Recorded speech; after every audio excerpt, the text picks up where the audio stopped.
orang tak apa betul otak kan. Apa? Abang baik. Oh, lama dah saya rasa. Bulan 2 2019. Ya. Dulu ambil Tapi rawatan alhamdulillah. untuk anak. Untuk anak saya ada perbezaan lah. Ya. Dia tak nak kawan dengan budak-budak pelik-pelik ni. Termasuk staff saya. Wow, hebat. Kes syabu dia hari tu macam mana? Dia tak ada tu. Saya rasa memang tak nampak pun dah. Lepas tu dia kerja elok. Tahulah buat dia punya dijaga diri sendiri. Sebabnya dia kerja walaupun dia kerja tu bukan bidang dia. Tapi dia nak kerja. Lepas tu sampai sudah dia tak tahu saya ubat dia tu Ustaz. Sampai sekarang tak tahu? Tak tahu. Wow, kita rawat hari tu sebulan je kan? Sebulan je. Sampai Tak sekarang. pernah dia tak tahu. Saya kata alhamdulillah saya rasa dia tak ambil sebab tak ada bau kan. Lepas tu nampak normal lah. Nampak dia pun tak adalah macam tiba-tiba marah-marah, tak ada. Lepas tu dia bangga, dia kerja dah sekarang. Dia kerja, kalau dulu dia macam tak kerja lah. Orang tak apa betul otak kan. Pandailah dia cari duit. Lepas tu dia boleh bayarkan bil rumah. Saya pun terkejut bil listrik. Apa kan? Terkejut saya. Allah Rabbi. Rabbi. Dia kata, alhamdulillah. Berubah Ustaz. Alhamdulillah. Semua daripada budak kan? Yelah, lebih dah 10 tahun ni. Masa sekolah, masa universiti lagi saya rasa. Lama saya ada ini tanggung. Sekali Allah puji kan Allah. Doa-doa saya tu Allah bagi. Termasuklah yang Ustaz tahu, yang pekerja saya seorang ni. Okay. Dah macam anak angkat. Setahun lebih dia kerja dengan saya. Ustaz tahu. Lepas tu kan, kadang-kadang dia mengamuk. Lepas tu dia tidur. Lepas tu memang dia menyesap. Dia ngaku dia menyesap. Dia menyesap. Tapi saya tak nak lah ubat. Dia tahu anak saya, saya bagi air tu warna. Dia cakap. Lepas tu saya kata mahal. Dia cakap betul. Mahal. Saya kata kan. Dia kata tak mampu. Dia kata jadi saya biar. Katalah macam tu. Lepas tu dia kata kalau dia cuba berhenti, dia nak berubah. Dia cakap lepas tu elok dah, tapi tak boleh serentak mama. Dia kata dia panggil saya mama.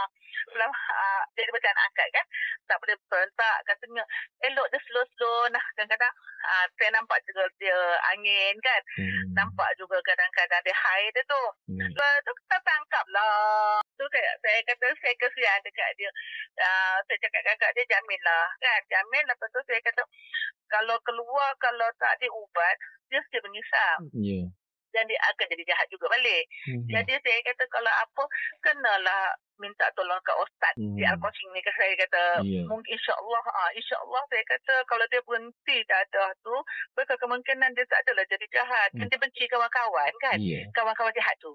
Dia takkan nak kawan budak-budak yang ambil barang tu. Macam cerita anak ni lah. Itulah.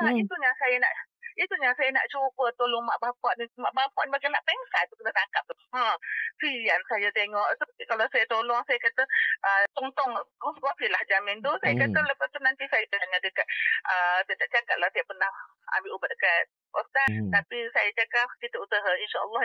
Saya teringat Ustaz tahu. Itu saya kata budak tu saya kena ubat. Kau kata Allah Ta'ala lah saya ubat. Saya kata kalau keluar tak berubat, dia akan jadi lagi. Sebab saya cakap dekat kakak dan adik-beradik dia, jangan salahkan dia. Budak-budak ni sakit. Kita tak boleh kata dia jahat. Dia tak jahat sebenarnya. Tapi dia sakit. Saya pegang Ustaz kata kan, dia seorang sakit. Jadi kalau tak ubat, macam mana nak baik? Betul Ustaz? Betul. Saya kata cakap kat kakak dia rasa saya kena tolong kot. Kalau you jamin kata kalau dia masuk dalam dah jadi dia ni macam mana kalau nak kerja lain kali tempat lain, saya kata kan. Betul kan tak nak bantuan saya kata. Itulah kalau saya nak rawat lah. Tapi itulah sekarang dia tak dijamin lagi tu. Mungkin minggu depan kakak dia nak balik ke Johor. Nak sembang dengan mak abahnya. Lepas tu minggu depan tu mungkin dia ikat jamin lah kot. Dia kata kakaknya kena duduk dengan saya kat kedai ni lah. Sebab kalau tak dia dengan kakak saya je sebenarnya. Kalau dengan kakaknya mengikut cerita kakak dan adik-beradiknya semalam, dengan mak abah tu pun dia melawan. Itu dengan adik-adik kakaknya lagi lah. Itu dia orang tanya dekat saya. Dia dengan nanti je. Ini kami terkejut. Dia kata apa hubungan nanti dengan dia? Saya kata hubungan saya majikan dan mak akaknya. Saya kata lepas tempat dia kata dengan saya dia mau dengar cakap sikit. Dengan orang lain dia tak mau dengar cakap. Mungkin sebab dia kata sebab anti tu tanggung makan minum dia katanya ialah duduk kat kedai saya makan lah korang. Kalau tak makan, aku tak makan kau carilah sendiri gitu. Jelas kedai ni ya. Lepas tu itu yang tadi saya cakap saya nak ubat dia. Saya kata kalau bawa dia keluar saya kena ubat. Sebab kalau tak ubat nanti dia akan jadi balik. Tu tengok anak sampai sekarang okey. Heran juga. Tapi heran juga dia pun kan mungkin berkat doa lepas tu bahan yang dia boleh menurunkan dia punya ketagihan pun kan. Kau tanya diri siapa nak cari balik siapa dia, saya tak tahu. Ni sampai puan kontak saya balik dengan suara, yes baru saya ingat. Suara saya ingat. Lepas tu Allah bagi hidayah teringat Ustaz. Saya cari balik nama Ustaz. Allah, lepas tu tadi saya cakap dekat kakak dia. Saya rasa macam Allah bagi saya rezeki sikit-sikit tu untuk saya bantu orang tu. Macam Ustaz bantu orang, cara Ustaz. Saya bantu orang mungkin ada rezeki sikit-sikit tu. Betul lah. Ustaz kan?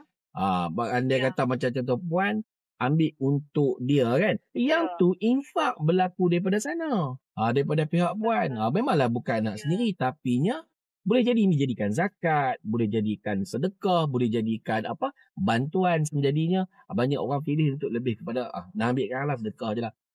Gitu kan. Dapatlah pahala infak dia tadi. Rezeki saya bukan saya cari rezeki saya, Allah yang bagi. Ada kat kita pun kita pakai pun nak pakai apa je. Betul. Kan kita nak pakai apa je. Lebih-lebih sangat kalau banyak sangat pun bayar cukai juga. Betul. Kan? Pimai. Bahagian baju je. Ni bila kita infak dekat ni, wow gandaan dia sampai 700 paling kecil. Subhanallah. Macam-macam rahmat masuk. Seronok pun bila tengok orang gembira. Kita seronok. Macam kita tengok orang tu susah, bila kita infak, kita bagi dekat dia, tengok dia gembira tu. Satu nikmat Allah Ta'ala bagi ni memang tak boleh nak gambarkan. Okey, boleh. Saya confirm lah tu, saya nak tolong dia. Okey. Waalaikumsalam warahmatullahi. We love you all.